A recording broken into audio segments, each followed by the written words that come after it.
Welcome to another episode of the BS Podcast, the show that looks at how behavioural change insights are being applied in the wild. Episodes feature renowned behavioural experts across industries and organisations, from management and marketing to policy and public health, and more. Let's dive in and see what all the BS is about. Here's your host from The Behaviourist, Nick Hobson. As co-founder, president, and executive creator director of GWP Brand Engineering, a Canadian firm celebrating its 24th year, Philippe Garneau has worked closely with behavior, human behavior, and its relationship specifically to money and risk. Philippe's zealous interest and curiosity in behavioral economics and finance is retrospective. That is, what did his firm get right without being able to strategically validate why? And what did they get wrong that they could have optimized with the benefits of BE? And of course, Philippe's passion for behavioral economics is also forward-looking. GWP is famous for opening up people's minds to new ideas. Frequently outspoken in both official languages and a voracious consumer of new ideas, Philippe is often sought by all media as a commentator on a broad range of marketing and brand topics. Philippe has been a guest lecturer at Canadian colleges and universities and has taught copywriting for 2 years at OCAD University in Toronto. He is currently an expert panelist with the FGS FinTech Growth Syndicate and an advisor to Abacus, the Facebook agency. Philippe, welcome to the show. Thank you very much for having me, Nick. Well, we chatted a couple weeks ago for a good amount of time just to get to know each other, and I wish I had the record button hit then so that we could have had that, but we will revisit a lot of what we chatted about. And as mentioned in your bio, mm-hmm. you came into this game of BE and behavioral science with an interest of retrospectively looking back. So of all the projects you led and managed over the last couple decades, you're asking yourself now, which ones would have been better off with the behavioral insights lens, which ones were already taking a behavioral insights approach, but didn't necessarily have all the terminologies and the nudging jargon that we now have. So really you're the first guest on this show with this, I guess we can call it this retrospective perspective. That's a mouthful there. So I suspect that'll be actually really illuminating because I, as somebody trained in this space, and so far all my guests, we have a certain set of biases, and we see the world a certain way. Whereas you're coming at it with a fresh set of eyes, I think, with this sort of beginner's mind. So that's what just as a sort of preface. That's why I'm excited to talk to you for many reasons, but one of them is for that. I also gathered quite quickly that you have some stories to tell. And you are an expert storyteller. And I love my behavioral people, but a lot of them are quite terrible at telling stories, especially the scientists, including myself. So, if you will, can we start with ING Direct? Yes. And what can you tell us about that, which happened quite a few years ago, and what's your analysis as you're looking at it now through this behavioral lens? Well, I think you really nailed it in the sense that while I am approaching, and my firm is approaching behavioral science with the eyes of almost like manga characters, they're starry-eyed and just so fascinated. At the same time, having spent, let's just fixate on ING Direct since 1997, trying to understand the biases that we have when it comes to relating to money and risk and placing it someplace that offers a certain benefit, but there is risk involved and so on and so forth. So it's ironic that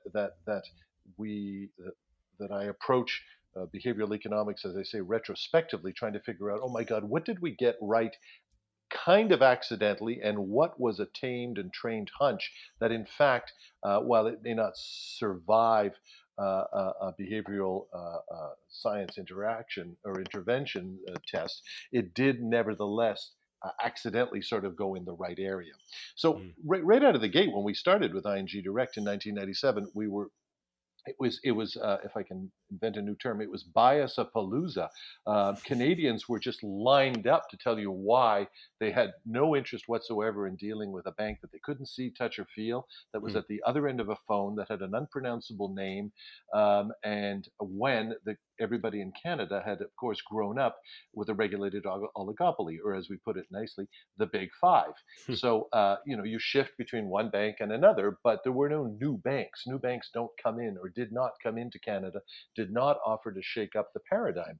Mm. And so the line formed on the left where everybody's saying this is never going to work. Canada has it easy. The banks will never really ever experience a threat from anybody else.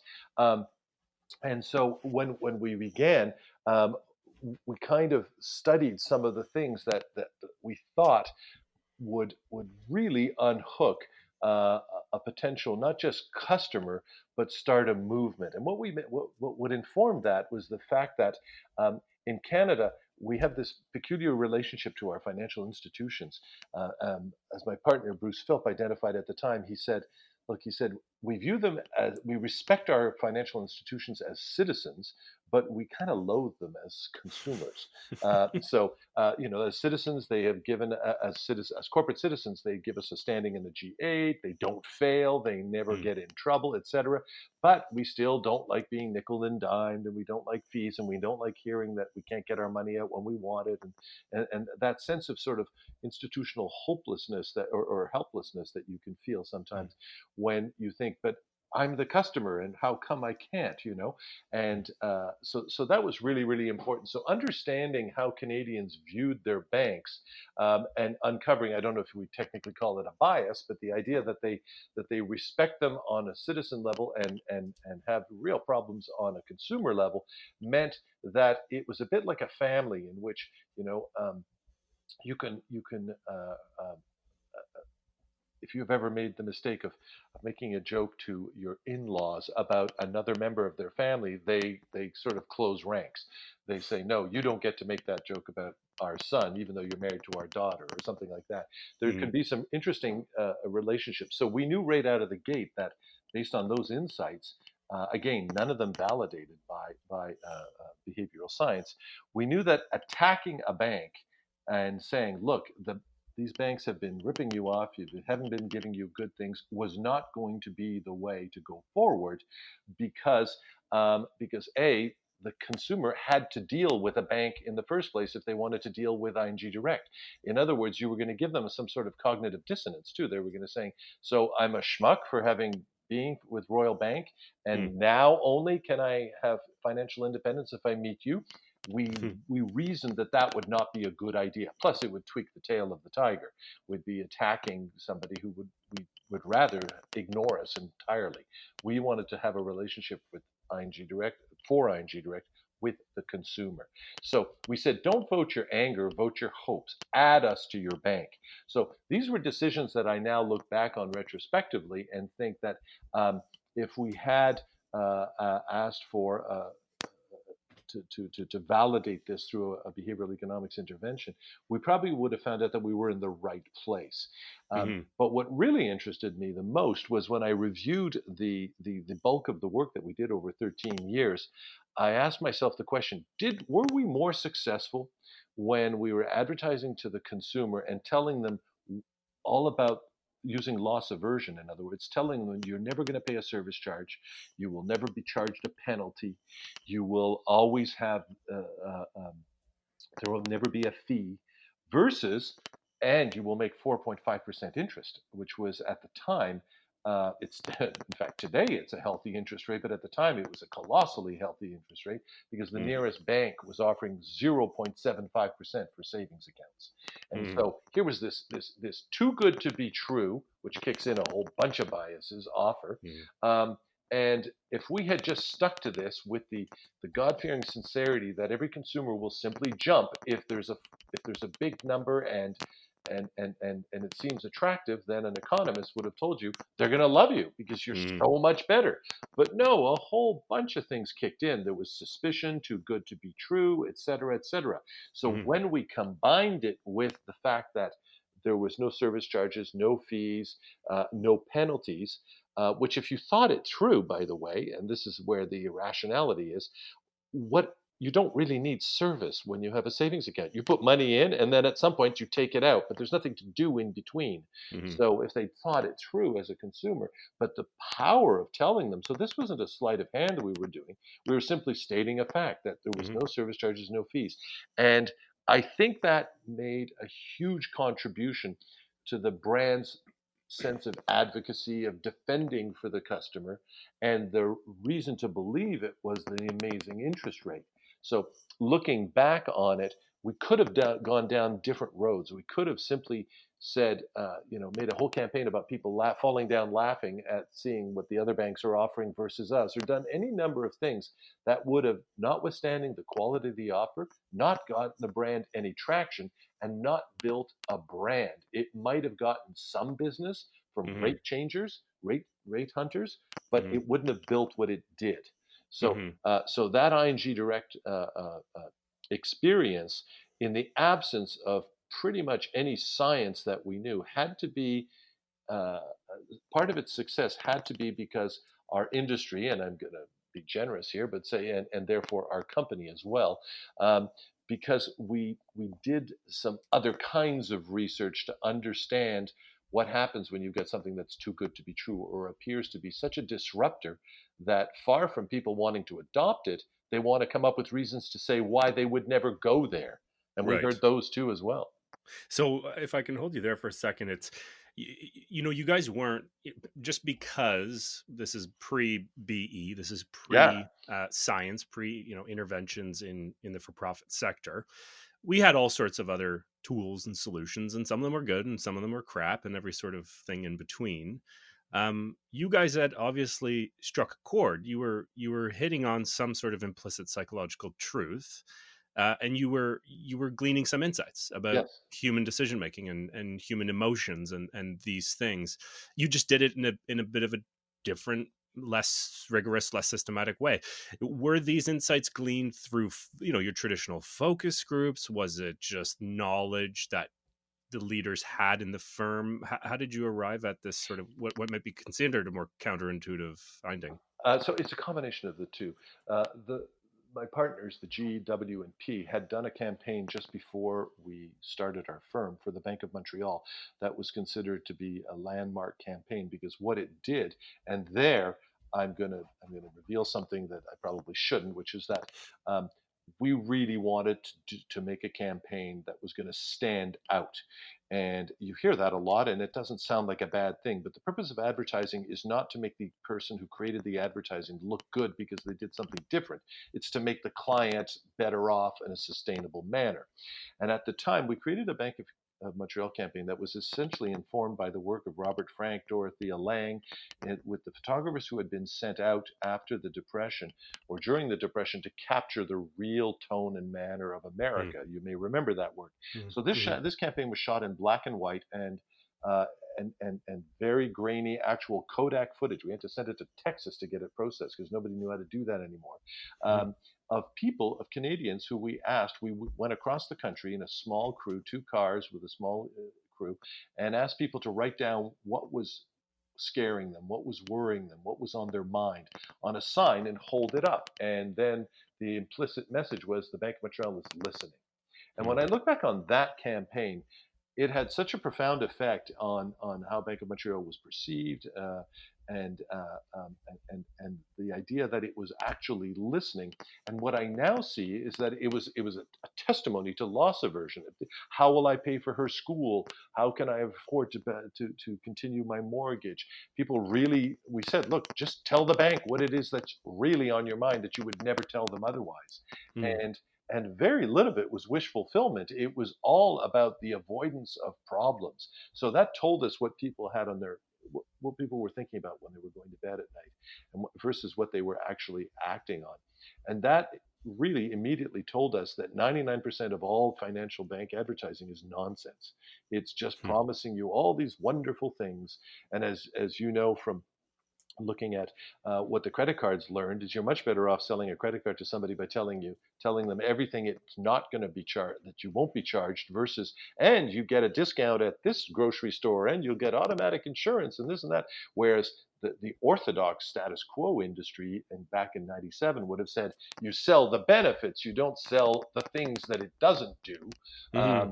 But today we would look at that and say to ourselves, um, yes, the benefits are nice, but they don't come first. Because the Hmm. consumer is going to approach things with certain biases, and I don't mean to pick on loss aversion exclusively, or pick on it Hmm. rather, but or cite it, but Hmm. that's what I found fascinating. So we brought a lot of the learning that we had generated on that campaign.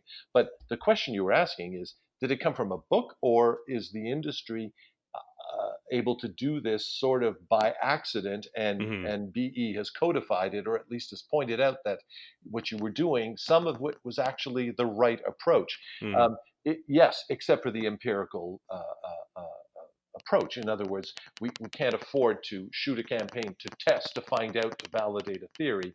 It's both the test vehicle and the final product all at once. So it elevates the level of risk, and when you elevate risk, people stop taking chances, especially at Hmm. the client level. Hmm. So it was not an easy sell, shall we say, to tell a major bank to not sell sunshine, but in fact the avoidance of a storm.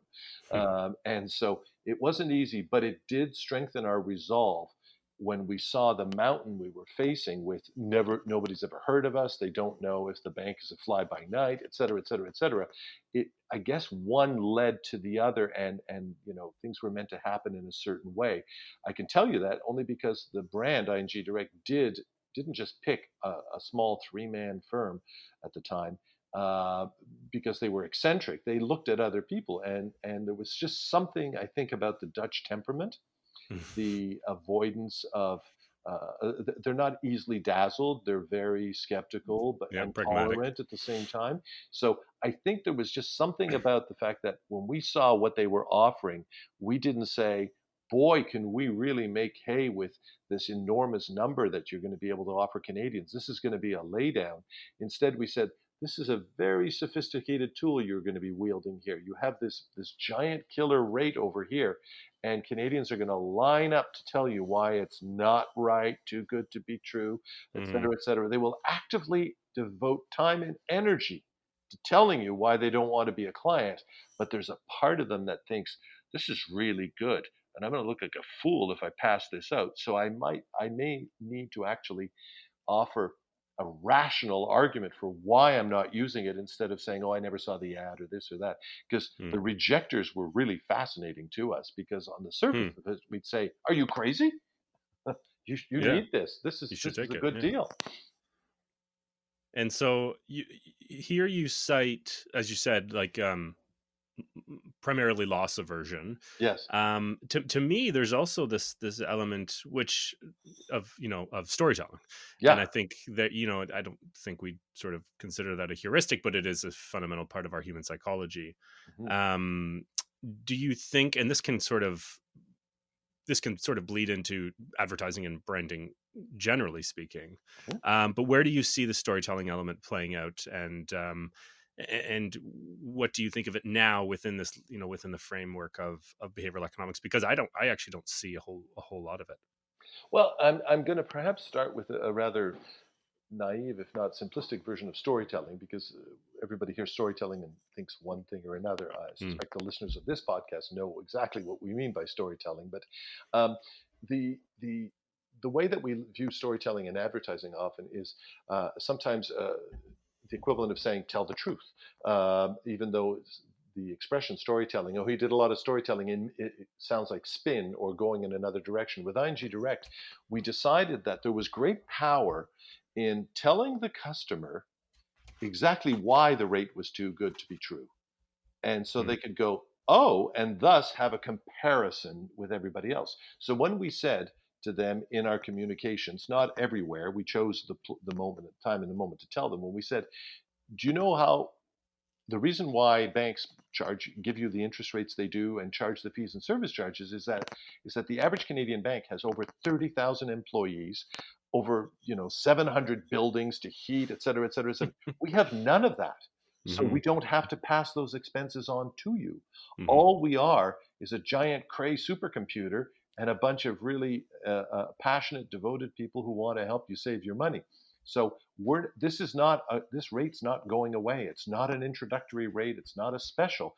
It's there because the business model enables us to do it. And so when the customer went, "Oh, I get it," it was just the beginning of this. The reason we don't see them anywhere translates into the less physical stuff we have to make, the more money we can give you in the form of pixels and digital transfers. And so they got that, and so that it gave them. It did two things. It gave them an explanation they could say to their spouse when they said, "I've just put our money with this Mm. brand," and they'd say, "Oh, they can't. It can't last, etc." No, they were able to give a rational answer to an Mm. irrational fear.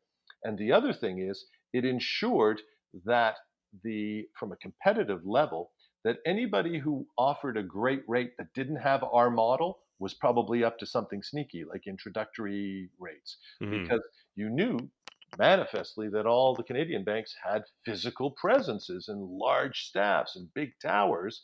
And so if somebody else came along and said they're offering 4.5 and they had a branch or any, then it equipped the consumer with enough knowledge to say, how is it that you can do this? I get how the others can do it, but how do Mm. you do it?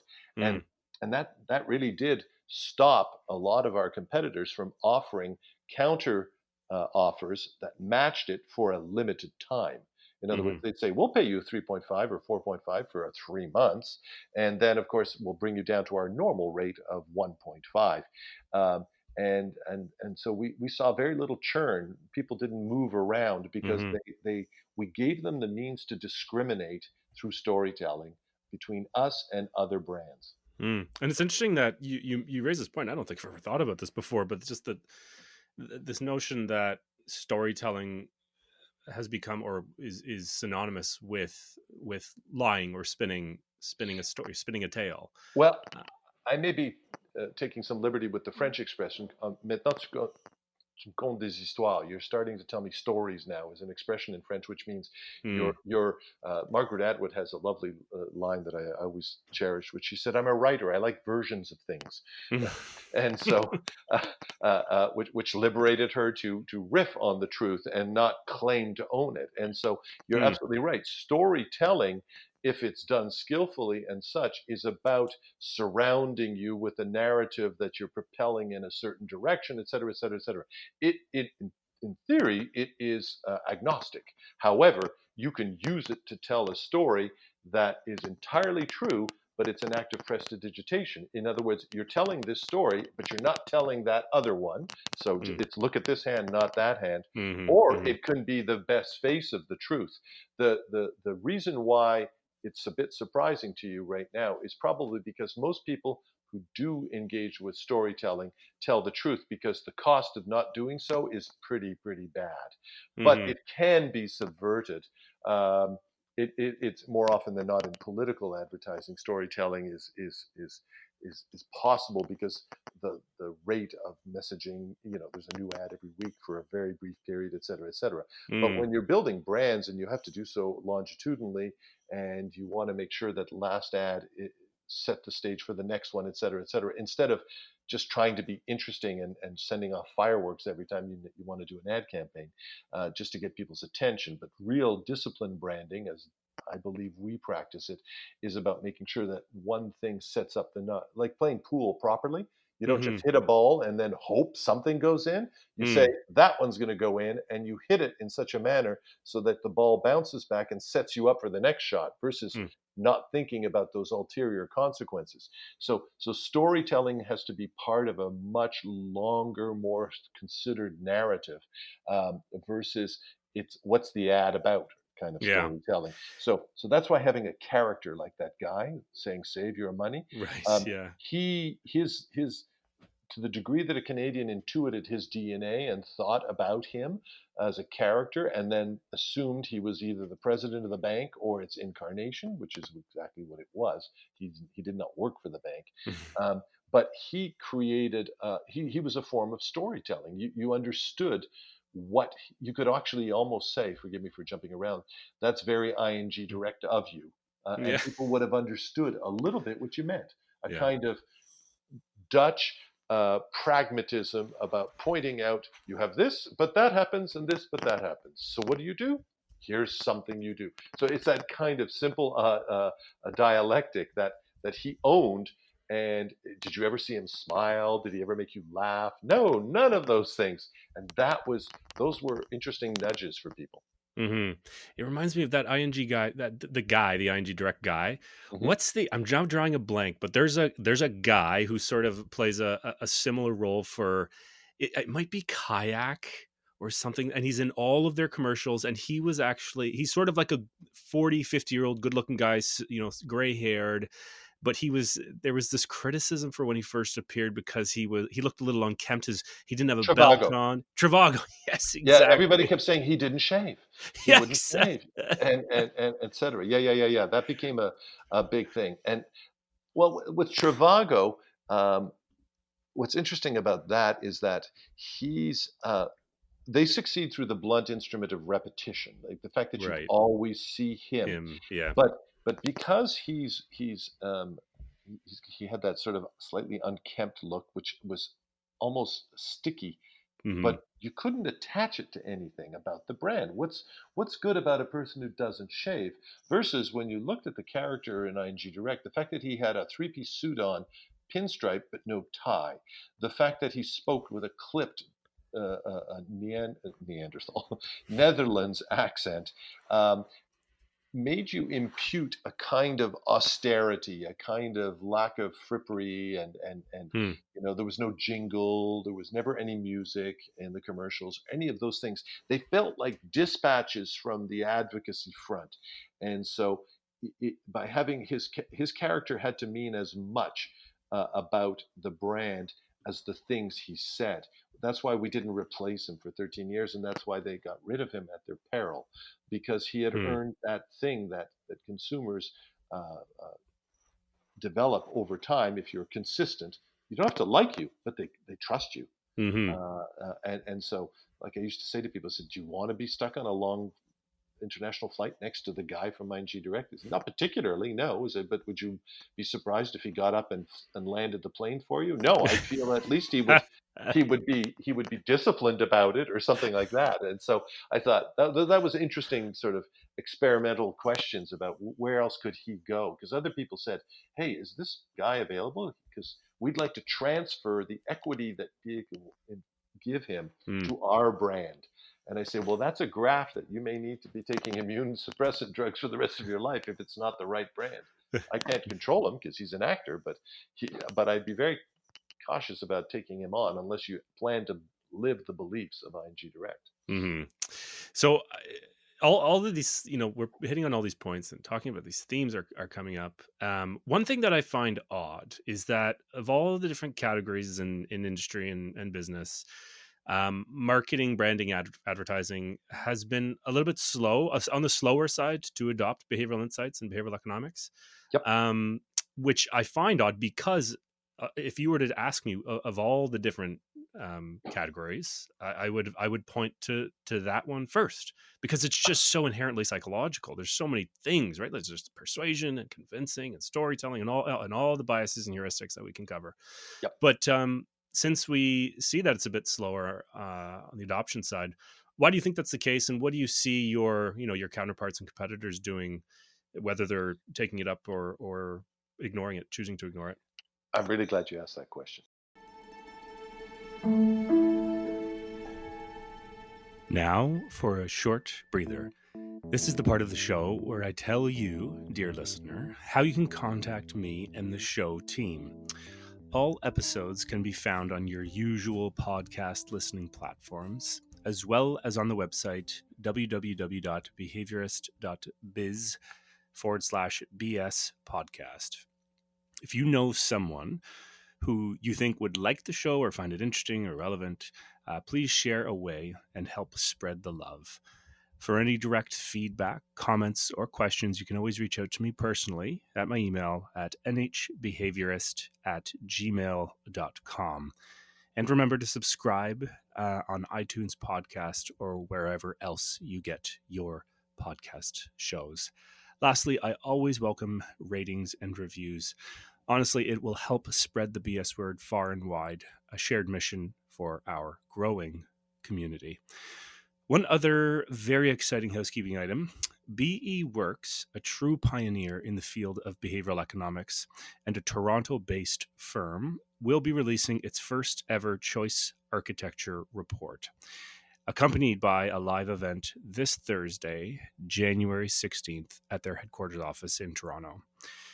The report and event page, sign-up page will be linked out in the show notes of today's episode, so I highly recommend you to check that out. And if you're in the Toronto area, hope to see you there, because I will be there as well. All right, back to the show and more of the captivating storytelling from Philippe Garneau.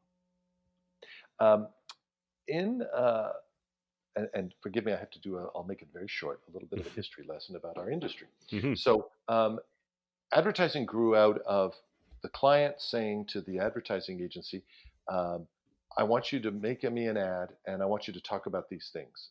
And why? Because I know my product and I think these are the things that are really attractive and interesting and different and better about them. Makes sense, right? So the advertising agency then became the people who expressed what the client couldn't do, because he couldn't draw or write or make it funny or any of those things. But you essentially did that. And then as the industry grew, it became apparent that the customer, the client knows their product, but do they really understand the customer? And so the discipline of planning was invented in Britain in the 70s. And if you're listening out there, people, don't fall off your chair, but here was the assignment that a planner had. The planner's job in an agency was to find out what it is the customer liked about your product so that you could talk about something that would connect with them. Now, I'm really oversimplifying it, but that was it. Now, wouldn't you think that from day one that should have been a function in an advertising agency, is to say, I heard the client, now let's hear what the customer wants and let's find where they intersect and we have a winner here. And so that's why you grew up and I grew up listening to car ads in which they told us that engines had a 2.5 liter overhead something. Do you know what a 2.5 liter anything means in an ad? I don't. Who were they talking to? They were talking to themselves, because the engineer said, this is way cool. And an enthusiastic car collector might have known what that meant. But there wasn't a single, normal person who gave a whatever expletive about that data. So suddenly that became an important part, and it took years for most agencies to have what's called a strategic planner in an agency. And their task is to do more than go out and simply ask. You have to somehow figure out, because the consumer doesn't just give you information. You have to study them. So it started to get closer to BE, but miles off, because there was no way to then go back and test it, to validate it on scale. And would this have been like the Mad Men era? Post Mad Men era. Post Mad Men. Okay. So that's important. The thing about the Mad Men era is that it was the era in which agencies, through great skill, accidentally cracked some really impressive behavioral insights, but they did so without any idea of how they were doing it. It was just bound to happen. Combination of anthropology, wisdom, smarts, any number of things. So now let's move to the present. So the agency system is set up, and the businesses are set up that says, these are the people over there who will have the human anthropological business / consumer insights. They will feed them to the creative department. The account people will make everything move from one to another, and then we'll go out and find out if it worked in the marketplace. That's a gross oversimplification, but that's good enough for the moment. Now that behavioral economics comes into the mix, The first inclination, and you'll laugh, is agency people take the Finnish campaign and go up and find a behavioral economist to say, "Is this good? Tell me it's good, please. I just spent Tell millions me of it worked. dollars." Is this the right idea?" And the smart ones are going to say, "Well, how do I answer this? I could say it could be, to use my favorite word, a lot gooder if you and I could give you an answer with much more conviction if you had approached me earlier on to decide to do our thing. So Hmm. so we're at this stage where the industry is aware that it's happened, because everybody who's read Predictably Irrational or has read Nudge or Thinking Fast and Slow, and I put those in that order. Predictably Irrational is almost the easiest one of them all. Yeah. Nudge is dead easy. Kahneman starts to get a little bit more complex, and you have to pay attention. And Hmm. because of the length and the abbreviations and acronyms, Hmm. you lose the attention of those people who would champion it within an agency. And what I Yes. mean by that is as the creatives, because I'm by trade, or career rather, a creative director. Hmm. And when I see, when I do the workshops, or I go to the meetups, and when I read, my books are covered in green and orange highlights, because I'm thinking, oh my God, I wish I'd known this. I wish I'd known this. It really is a visceral connection between what I'm learning about human behavior and what I thought, Hmm. and or what I got in the habit of doing. And so even if I'd wanted to argue these points before behavioral economics was getting the profile it did now, I couldn't get the client to read the book, or this or that. So why is it slow to adopt? I think it's slow to adopt because it was slow for agencies to bring in planning departments, and now they're looking at saying, well, is a planner somebody who could do this? And a self-respecting planner would say, I can appreciate it. I can be the middle person, but no, I do not have a PhD in behavioral science. I have not Hmm. done the rigor. However, we are advertising agencies, and they have been known to create buzz that was on the skin of a void. So, of course, just like anybody who, if you design a logo, if you make a consumer experience, if you're an ad agency, you all say you're in the branding business. Hmm. You're not. You're in aspects of the advertising industry that you leverage a brand with. Hmm. But but the industry, and I'm not trying to down on my own profession, but we wear medals we're not entitled to wear way too easily. Hmm. Um, and so I think the agency of the future, the agency of today, even I'm going to back that one up, would be constituted ideally of as having either a relationship with a behavioral science firm, Hmm. um, and because you don't need it on everything, Hmm. but you do need it on a lot, and then I would use the planner, the strategic planner, as the person in charge, as a steward of that relationship, provided they didn't have any, how shall I put it, not skin in the game, it's not the right word, but when somebody does something that proves that what you did the last 3 years was probably wrong, they won't necessarily do the right thing. So I really hope that the owners of agencies and the very top people at the client level start to learn about this, because it will be suppressed in the lower ranks because it's a threat Hmm. Hmm. to Is younger that what you think people. it is? It's perceived as a threat because it's, and I've actually heard that same explanation, that same response, that it's so similar. It's almost like the Freudian narcissism of small differences, where it's like, yeah, you're dangerously close to what I've been doing, that I've been doing my whole career, that I've been told is the right way to do it, but you're saying you're going to come and do it in a better way. There's a Yeah. bit of a defensive aspect Well, to it. and look at what some of the behavioral economics outcomes are doing in other industries. So, for example, It's true. um, in the wealth management industry, you have thousands of brokers who think that, or financial advisors who believe, and they do so with sincerity, I have no doubt, that they know their clients, they understand the client they've been dealing with for 20 years. And we come along and we say, would you like to learn about their biases? Like they may have the completely wrong idea about who they are as an investor, and because they didn't tell you that, you wouldn't have no way of knowing it. Well, Exactly. some of the early tests you see, they go, There's nothing you can tell me about my customer that's what made me successful, et cetera, et Mm, cetera, et cetera. mm. And so, of course, if you put them through an experiment, and then you find out that the investor you thought was this has been his biases or her biases have revealed to be like you're way overconfident about this or you're this or that. Yeah, it Um, reminds me of, sorry to they're cut you off threatened there. by it. Yeah, yeah, and it reminds me of. I'll let you finish your point. But Kristen Berman, who I've had on the show a few weeks ago, she partners with Dan Ariely at Irrational Labs, sort of like a Mhm. behavioral design product design firm or company, and she has a TED talk, a great TED talk, where she says, "If you want to understand your customers, don't listen to what they're telling you. Basically, don't listen to your customers because they're so." Their perception is so clouded by their own judgments, which are informed by these biases and heuristics, that what they tell you is probably not going to be the, quote unquote, the truth. It's better to get at those things through other means, whatever they may be. So I can see how that actually plays out, especially when it comes to this threat perception. That's 100% right. I can't tell you how often we've said that to clients. We've said the consumer Hmm. doesn't know how to tell you what they want because they're too tied up in their own identity, et cetera, et cetera. You have to study what they do, not what they say they do. Yeah.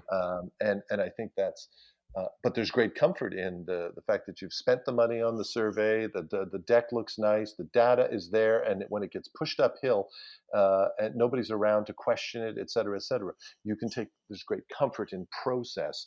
And there was Hmm. really no simple, easy way to understand um, how they were going to act different, how they really are acting, you know. But to come back to a recurring theme, there are people, and I don't count myself among those all the time, but every now and then where you get a hold of the right idea and you do figure out something about human nature, and you can get it right. But try shoveling or shoving that up through an organization without any data, nothing to back it up. Hmm. So this is the second coming almost of data that will liberate brands to be much more creative. The first stage where that happened was direct marketing. Before direct marketing, the clients used to have a joke. They'd say, I know that 50% of what I'm paying for in advertising is working. I just don't know which 50. And in other words, there was just no way to track it. Was it the Yeah. TV ad that you saw? Was it the print ad? Was it something your neighbor said? Was it the fact that you had heard about the brand, then saw a TV ad, and then finally, when the neighbor said it, you went, you know what? I'm going to get that car. And when you asked, well, what made you buy the car? They said, well, I did my homework. I did this. They're lying through their teeth. Why do you buy a Mercedes? For safety. No, it's for status. But they're not going to say status. The famous ad for Porsche, have a small penis and we Yeah, got a I was car gonna for say, you. I'm You know, overcompensating for something. That's what I was thinking. nobody's going to bite on that shiny hook. And whether it's true or not is another matter. People actually do like the car. But the point is that you have to be careful how you interpret it. And as soon as you throw that open to interpretation, then the person in the room at the agency or at the client with the loudest voice or the most power, it's their interpretation that will prevail. Yeah. So with the emerging science of behavioral economics, if we can make the investment in having a behavioral economist or scientist or finance expert on staff or as a regular supplier, shall we say, at those critical moments, Hmm. then I think that advertising and marketing will not only be better because it'll touch you, it'll engage you, it'll connect with you on a much more authentic level. You won't, you may continue to talk about advertising by saying, "Did you see that funny ad? I love that joke," and nobody ever names the product because they can't remember it. That's just wasted money. But then when behaviors start to change, and they do so for the right reason, which of Hmm. course opens up the idea of, my God, you're going to let advertising agencies have access to behavioral science? They're going to make us buy Agent Orange, smoke cigarettes, eat deep fat. Where is your morality, sir? You know, and that's another thing to discuss possibly, Well, I'm because actually glad you brought that up, because one of my questions here was, I was just checking out your site the other week when we first spoke, and I think is it Explore Mobile is a client yes, I the saw come Explore up. Mobile, the brand we launched in in Manitoba. For it's a mobility brand, a So there's telephone this brand. one Yes. feature, I suppose, with it, which I love, and because I've been charged who knows how Hmm. much for overage charges, where any unused data in that previous month will be rolled over to the next. Is that right? Yep. Which is awesome, and it makes so much sense. And so I think the slogan there is, quote, because fair is how we roll. That's right. So here, what I've picked up on is with your help, they're invoking these moral virtues of fairness and reciprocity, which we know run deep in our human psychology. And what I find interesting, and I actually just posted something on LinkedIn this morning, where I was asking my behavioral community, where is morality in behavior change? Where is Hmm. morality in behavioral science? This is like, talk about something that's meaningful and emotional and powerful and can really move us in a particular direction. It's morality, and yet nobody, I haven't seen a serious consideration or discussion around morality and moral behavior, moral emotions in this space. So I'm curious to hear And, what you think. and it's going to get more and more complicated because, of course, uh, it's going to be because the underlying principle of any capitalist society is that you ultimately had a choice. Hmm. You didn't have to do Right. what the advertising supposedly made you want to do. You could have had it. It's a bit like arguing that that hate speech can be on Facebook because it's free speech, versus what Misha Barton Cohen coined this weekend, which I thought was lovely. It's not free speech; it's free reach. Hmm. You're accessing the market. Don't confuse the two. Right. Um, Hmm. what happens here is that if we were to use, let me use some theatrical language, if we were to use the science of behavioral science for good, Hmm. um, then it means applying a morality, and a morality is subjective. So, but if you can figure out that you could get people to buy more candy, or eat more of this crappy product, or this that isn't good for you, let's say, and you use those skills, um, it raises the question: do you have a responsibility to do so within a formal structure? Is there some sort of industry understanding that you can't, just like what the CRTC says, you can't knowingly tell people a falsehood? Hmm. Um, how do you use this tool? Because the more you understand people, I think we'd all agree that Trump is a genius at this. The way that he treats his base and plays with them Hmm. will be fodder for study for years and years and years. But let's not go there for the moment, but rather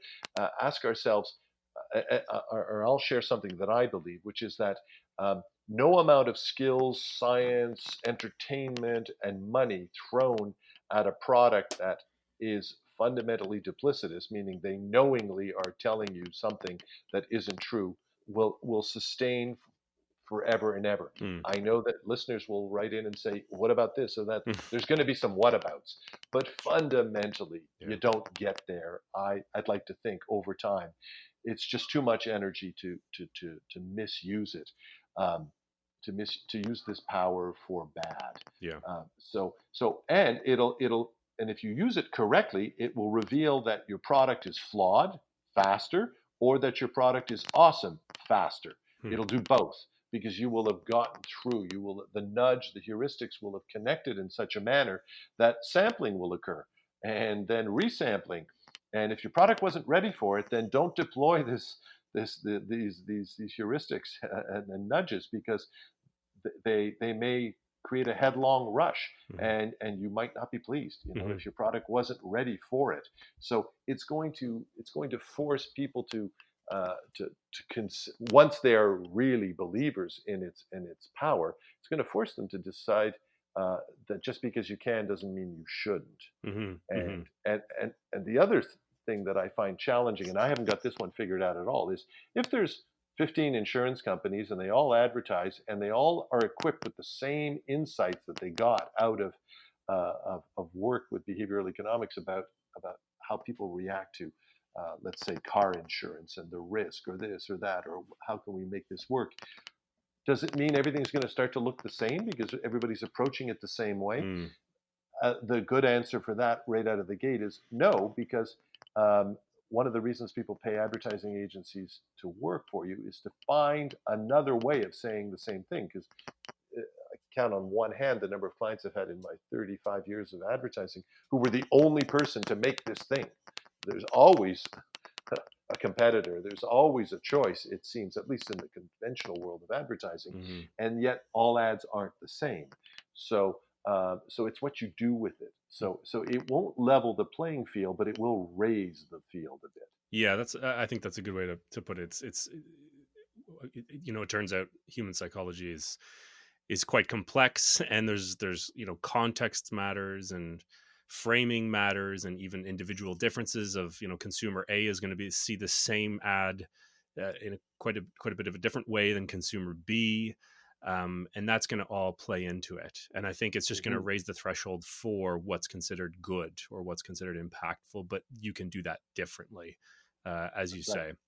So back to just for a second with the Explore Mobile, I'm this to me is so ripe for a very simple little set of nudges and interventions and test out certain hypotheses. So my hypothesis is that we have norms of reciprocity and fairness, which are, as I said, ingrained in the human condition and moral behavior and moral reasoning.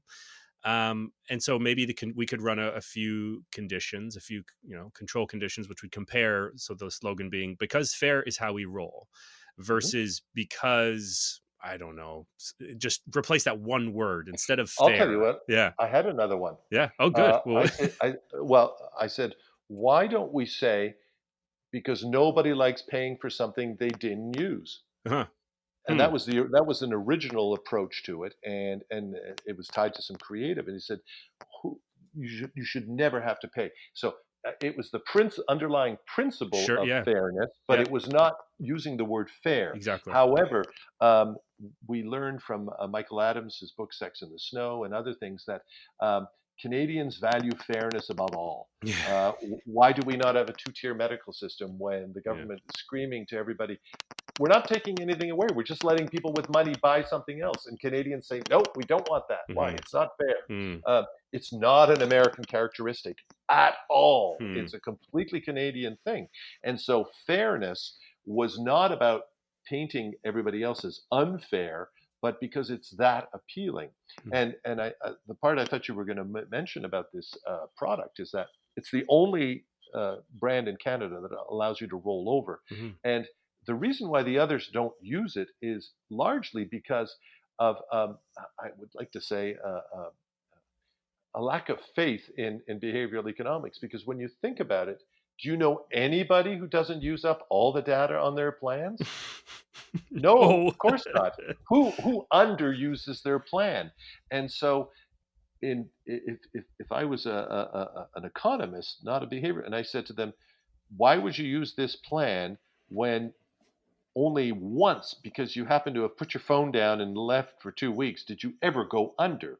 And that's where you would have to answer as the behaviorist or a scientist and say, it's because I actually value the feeling that if I did happen, I wouldn't get ripped off, more than I value the process and time and effort I have to take to get an extra bump so that I don't go over my budget, et cetera, et cetera, et cetera, et cetera.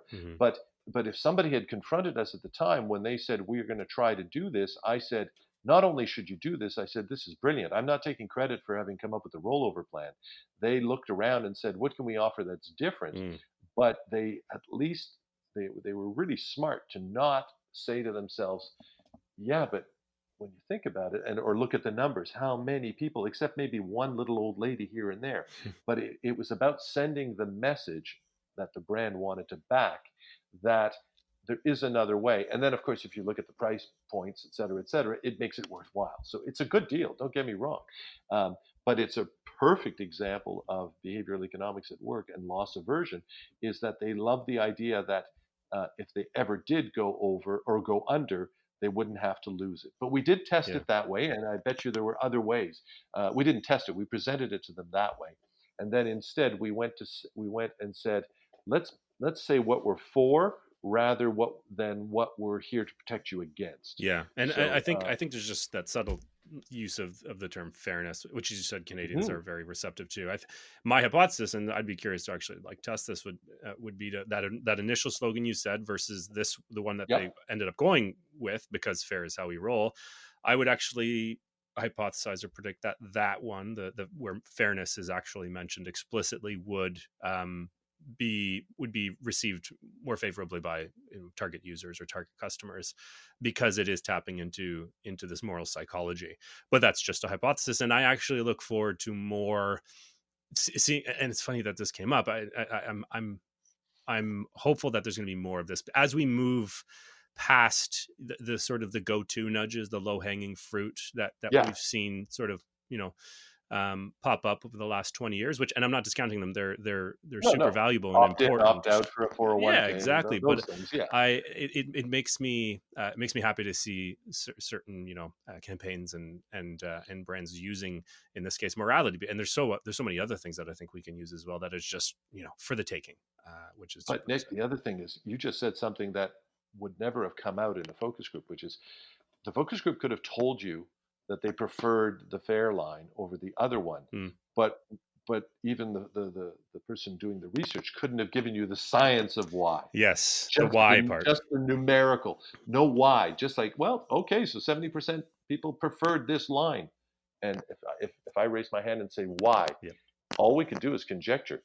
You could actually answer it, Right. And and that's, yeah, that's what's missing. that, so there's the two. This is what I chalk it up to in behavioral science, applied behavioral science and behavioral economics, is the finding a data point, finding observing something, talking to a customer, running these focus groups, and seeing, documenting a phenomenon, and having a plausible, reasonable explanation for why that's happening, which is Mhm. informed by research. So that's part one. And then part two is, but I really don't know, so let's actually run it and test it. Because this could play out differently in this context. Yes, my hunch is a little bit, I have more confidence in my hunch Yep. than somebody who's just pulling it out of their ass, Mhm. or based on anecdote or authority. But really, the second part, which is the golden ticket, is running an experiment to confirm or disconfirm and falsify that particular hypothesis. Those are the two and together that work together. And when an advertising agency realizes, or the smart people in one, that the answer to the question, why did they prefer it, is going to let you build that answer into all the manifestations of the brand to some degree. Because what can happen is a diagnostic drift. Is they'll say, okay, if we're using the word fair, that's what they meant. Well, yeah, but the underlying idea is actually portable to other things. So Mm-hmm. there could be any number of other things. But if all you're doing is saying the reason why we said those words is because 75% of the group liked those words, and you're 6 months later, you're writing a newsletter, or you're coming up with a way of explaining a technical flaw that occurred that meant that 7,000 of them lost their signal for 2 hours or something like that. You have to say, remember, we're the brand that understands this about people. Ah, got it. Okay, so now it can inform so much else. It doesn't just clear the hurdle of a Tuesday night focus group. If you once you start to really understand what's going on, that was important for us when we took ING Direct to the United States, because in Canada, if you recall the ads, we always said, the only reason you can't save is because the banks aren't offering you this. Stocks are a gamble, and you don't want to tie up your money. In other words, we always gave Canadians an alibi for why Hmm. they weren't saving their money. So they could say, you're right, it wasn't through my laziness, inattention, or desire to spend. There's a plausible scenario has been introduced that lets me understand that I never had a chance, and now I do. That's very attractive in Canada. Americans were repelled by that idea. We tested the work with them, and they said, are you joking? Nobody tells me what to do. If I am not saving, it's because I'm spending. If I'm not doing this, it's not because of a bank. Of course, it was all of those things. Yeah. It's just not in their character to want that. So when we took the same product, same brand to the United States and blew it out, nationally for 7 years, We said saving is the key to the American dream. Everything you want, the house, the pool, the car, all starts with having money in the bank. Hmm. That they understood, whether or not they had 2 million in the bank or $12. The poor and the rich American both greet the day with the idea that today is the day that I succeed. The Canadian walks out on a porch on a sunny day and says, oh, we're going to pay for this. The weekend will be rainy. We're just different people. And that's this is a conversation that's now happening. It's always happened in behavioral science, but it's happening more, thankfully, and that's context matters, which of course Yeah. social psychologists have been screaming that in the walls of academia for decades and centuries, but we're seeing it now in the real world in applied settings, where not just in this case cultural context, and here we have North America, which majority of the world actually lumps us together, like sort of Canadians are just a Yeah. version of Americans, and here's a clear instance, a clear case of where that's not true. And in fact you'll see probably the complete opposite play out. So there's a lot of interesting work coming out now showing that what works in culture A does not work in culture B, even when those two cultures are very, very similar, like in the case of Canadians and Americans. So we're getting a little bit more granularity in some of these approaches and interventions, which is great. Culture psychology is hugely important. And the scientific method, or whether using the scientific method, um, really would have made a difference in this case. Mm. Because look at this particular fallacy. We went and took the work that we tested, that was created in Canada, decontented it, like took out the guy and everything. We also tested him, but just the offer and the same premise that the reason you weren't saving, et cetera, et cetera. Mm. Because clients and agencies are very good at using the line, yeah, that's what they're saying, but that they're really going to do. We could just as easily have dismissed what we were hearing in those groups as under that clause that, oh, they're lying, they're just like Canadians. Canadians say one thing, Americans say one thing, but they both behave the same. Well, they don't. And at the time, it was just through the skill and perseverance and scholarship of my partner, Bruce Philp, who said he used the data to win the argument by doing some extraordinary reverse engineering and looking at it and laying over things that pointed to the way that no, this might actually be how they roll down here. And we were proven right, and suddenly the bank was the sixth largest savings bank in America after 2 years. Wow. Because we figured out it wasn't just the number, it was something else. But we could easily have said, yeah, they all say that, but trust me, it's going to work. And again, it's about, I'm not interested in gambling with my clients' money. I'm also not interested in creating an app that can do what I do. I like the idea, to use Clive Thompson, he mentions it in his book, You're Smarter Than You Think, of the centaur, the brain, the human, the things that make you want to be a marketer and an ad person, and another kind of creature attached to you. In this case, I don't need a four-legged animal. Let's use bionic. It's probably simpler. That there's, if you want to use AI or deep learning. So the perfect agency is going to be those people who got into advertising because the creative departments, because they think they have a different, interesting, spontaneous, and more important than anything else, repeatable way of presenting information to people, and equipping them with a much stronger armed more strength to understand people. It won't diminish their creativity one jot. It will just mean that the platform on which it's built is way sounder, and will in fact open up the possibilities for creativity. Yeah, I'm glad you actually bring that up, because I hear sometimes that behavioral science, or science in general, is a sucks out the creativity or the creative process, and I don't think that's the case at all. I don't think they're negatively correlated. I don't think just because you introduce some rigor or some science that you're going to automatically experience a drain on that creativity. And I think those are two strange bedfellows that I'm excited more and more to see come together, is the creative type, and the more you call them the scientific type, and putting those two heads together, I think, is where we're going to see a lot of the opportunity. And it can start now. There's literally no learning curve. The reason why you've heard those things, and I've heard them too, is because somebody tested, had a a bias. Let's put it this way. Hmm. That bias was in the form of an ad campaign that the client didn't run because something that a behavioral science told them said, don't do it. So they saw it as an enemy, but that's really, that's a little schoolyard fight that you're having. That's not really smart. If you guys had come to me, if you had come to me in 1997 and said, Philippe, always mention the interest rate second, go on these, and believe me, they'll be helpless. They'll love you. But remember, 7 other banks may come up with the same idea. So you have to do it better than everybody else, more clever.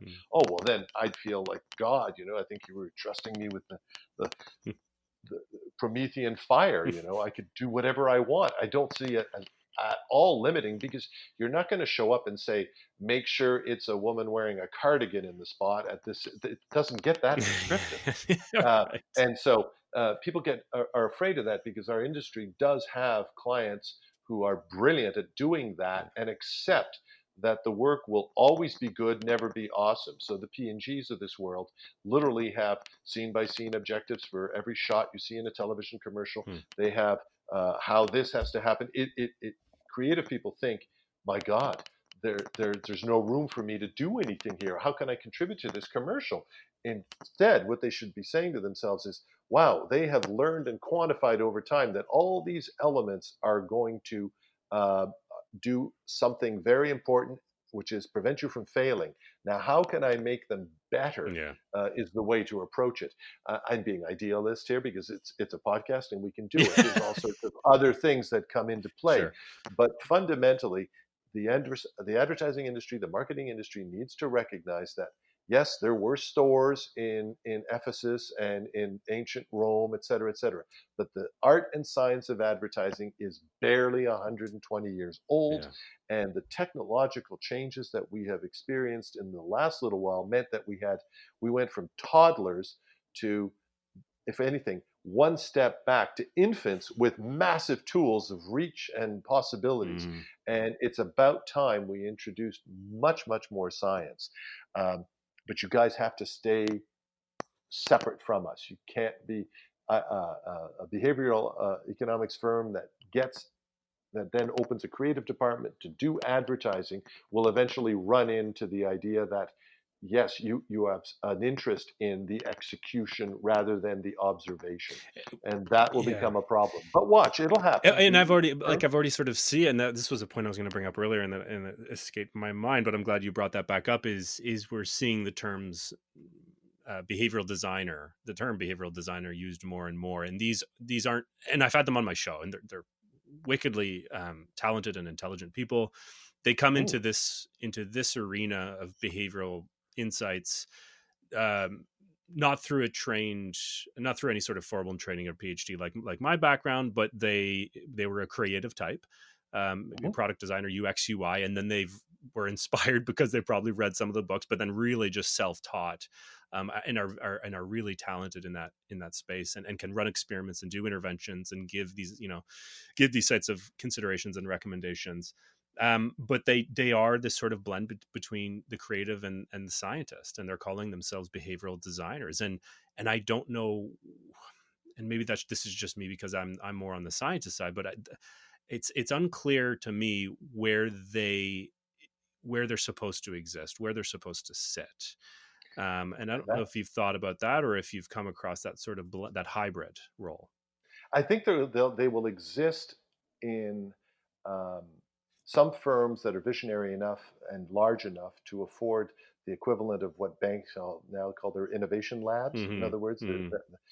advertising agencies are reluctant to say that they have a department that's there to try to figure out what's new because they think that the client is supposed to believe that's what we were all about all the time, anyways. Yeah, right. So why are you telling me now that you're wanting to look for this? What were you before? Yeah. So we have our own branding issues with bringing in something new because, as I said, they wonder, well, what was wrong with the old? Hmm. And that's just neuroticism more than anything else. But the the if somebody is going, a large multinational could probably afford to do it, but they're the last people to implement it because they compete with each other in their internal systems. But setting aside all those procedural or system problems, I think that the best way to start for an ad agency will be to, frankly, Because if you do it on your own, if you partner with a behavioral economics firm and the client's not involved, then you have the hill to climb. Getting the client to be as enthusiastic as you are and engage a BE company to do the work means that, and have the honesty to say, let's both learn about it. Sounds naive, but would be a great way to start, Mm. and you could have a big lead on it. But I have a question for you. Mm. Do you ever come across cultural anthropologists? The Mhm. reason I ask is because I've worked with one once, and they're different, I believe, but I'll let you answer that. But I'll give you an example of what he did. This gentleman was embedded with a family, and the study was to observe their eating habits and how what they defined as family eating, et cetera, et cetera. And one of the observations that came out is that a mom got in the minivan with the kids, and the daughter was a vegan, so they went to this place and got takeout, and then they went to Burger King for another person and a third, and then they brought it all home, put it on the dining room table, and had a family meal. Now that's a really different definition of a family meal, Yeah.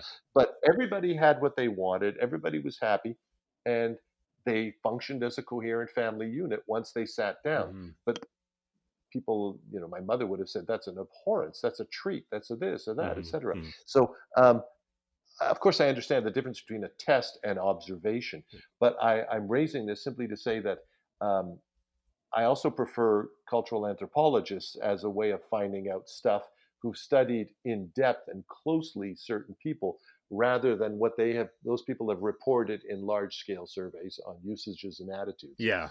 I so in my to not spend too much time on it, but my training, my PhD was sort of this perfect blend of cultural anthropology meets social psychology meets cognitive neuroscience. So I was studying the psychology and Mhm. neuroscience of rituals, and that was sort of the thing to study in the 20th century if you were a cultural anthropologist. If you were a cultural anthropologist, you definitely studied rituals. And so I was sort of part of this group that was trying to bring um, uh, ritual to behavioral science because it hadn't been done for 100 years. So we were Really? drawing on this wealth of literature in cultural anthropology, mostly in sociology. And so I have a deep respect for those ethnographic approaches, Mhm. more qualitative.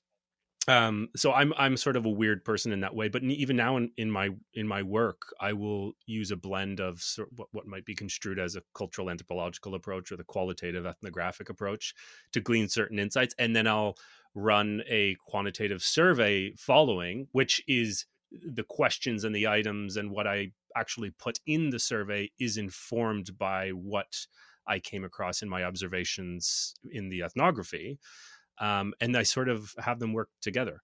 And so if I were to sort of put together an ideal team, like a behavioral change team, I would definitely have one or two cultural anthropologists and have them be very skilled in ethnographic work and qualitative analysis. And it was for 5 or 10 years in the first half of the behavioral revolution we're in now that you wouldn't even mention qualitative stuff or a cultural Mhm. anthropologist.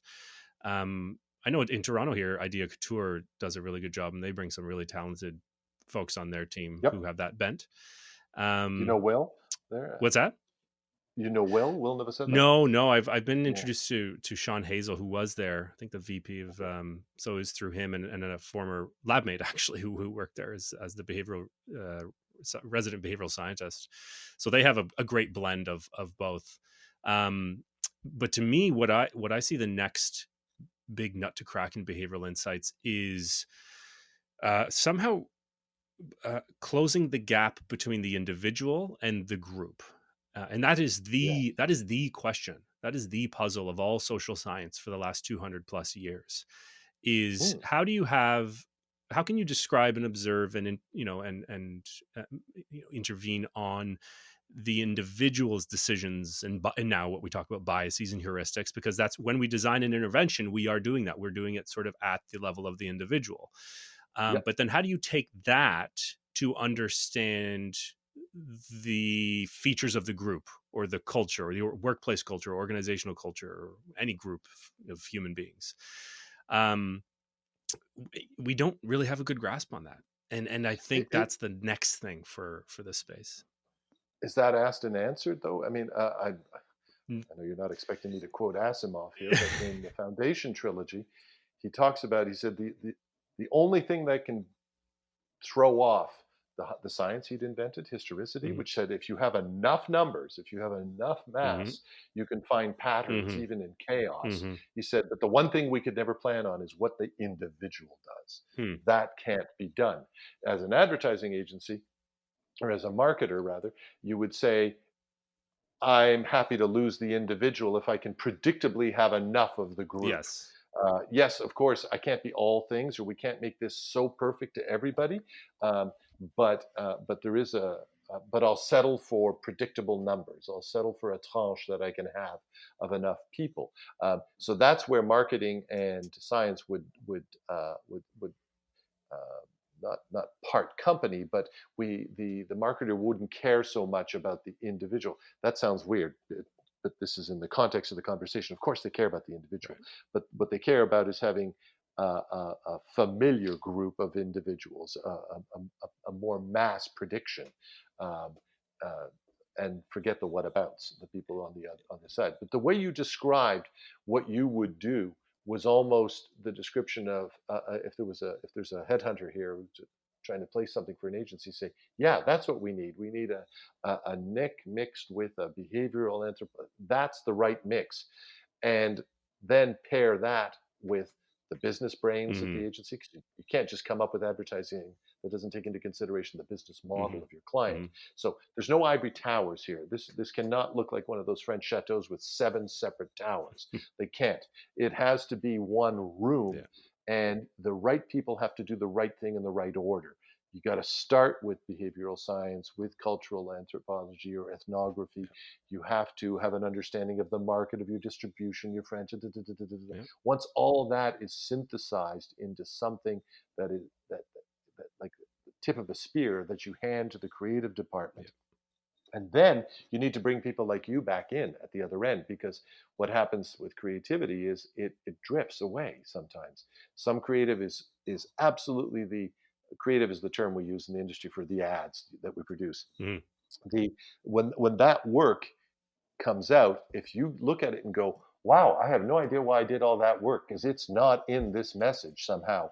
And it happens in increments along the way. It could be the budget meant we didn't get this or that. So it's very important that in the agency of the future, that the behavioral scientist is not this really interesting looking person in a glass room at the other end who just does the beginning. They have to be as tightly linked to the creatives Yeah. as possible, all the way past wardrobe, all the way to the Mhm. edit at Mhm. the other stage, because uh, the pull towards entertainment or towards this or towards that can actually throw things off. It's not a blunt instrument, behavioral science. It's quite delicate.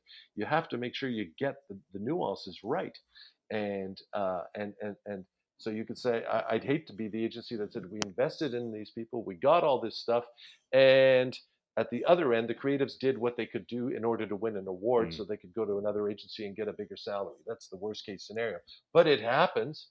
Yeah, and that's what you don't want to see is just like the behavioral scientists do the work and then just hand it off. There's got to be this That's right. constant connection. I think um I think that the ones who do it right are going to do that, and especially because I hope we learn from the academic tradition where, for better or worse, and however it happened through some historical accident, that the academy became so siloed, even within psychology and behavioral science. My God, it's like there's so many silos and areas of specialization that it's so bad now they can't even have conversations with one another because they each have their own jargon, they each have their own sort of ways of talking, and they're doing the same thing, which is understanding human decisions, human behaviors, human emotions. So I hope Mhm. in practice the behavioral scientists and the behavioral designers take a lesson from the academy to prevent that siloing from happening, and as you said, existing in this one room where open conversations can happen, and and what they say, consilience and coming together, and iterating together as opposed to having those handoffs. So I think I think that's a nice way to wrap it. We've basically created a model for any agency who's out there who's interested in pulling insights from behavioral science and behavioral economics. I think we've just given them a nice way to to figure out their talent. And just make sure that everybody who joins the team is actually bought into the idea that everything you know about yourself is not true for all people, and therefore be fascinated. It should be the best part of your day is hearing from the behavioral scientists in your agency telling you something you didn't know,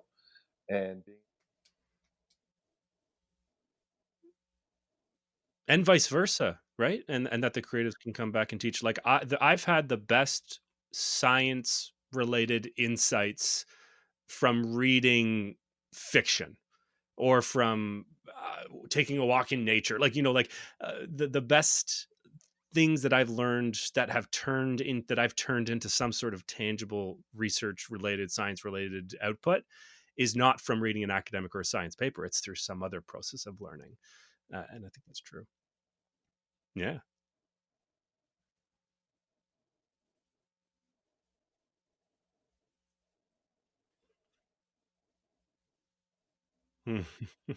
Yeah. There you go. Those Russian authors, they were behavioral scientists, if anything.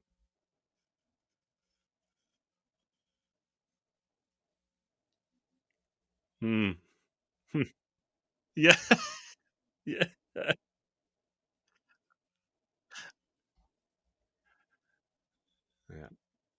Yeah. That's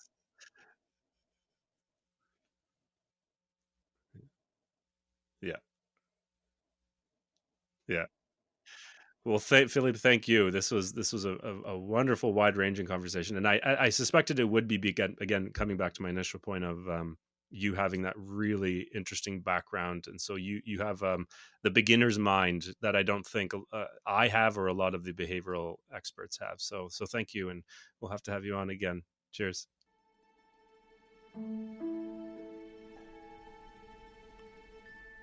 Hey, Nick here once more. A final farewell note before ending. All the show notes, links to papers, resources, and materials mentioned in the episode can be found on the BS Podcast page of The Behaviorist, where you can find all episodes and lots of other interesting, easy-to-apply, sciencey stuff. Just go to www.behaviorist.biz/BS podcast.